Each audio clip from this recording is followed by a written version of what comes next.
আমার যদি একটা আটরঙা রংধনু থাকতো, আমি শেষ রংটার নাম দিতাম নন্দিনী।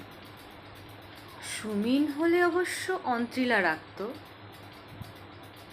আমার রংধনুটার শেষ রংটা দেখতে ময়ূরকণ্ঠী নীল হতো।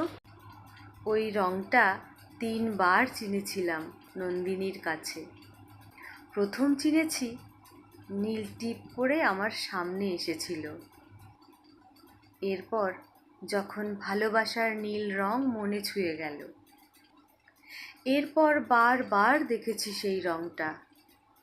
তার অনুপস্থিতি আমাকে কাঁদায়, হৃদয়ে বেদনা জাগায়। কষ্টে দোলায় ঠিক ময়ূর কণ্ঠের মতো, যেমনটা ঝড় দেখলে ময়ূররা করে। তার সাথে হৃদয়ে অনুভব করি বিষের নীল রং।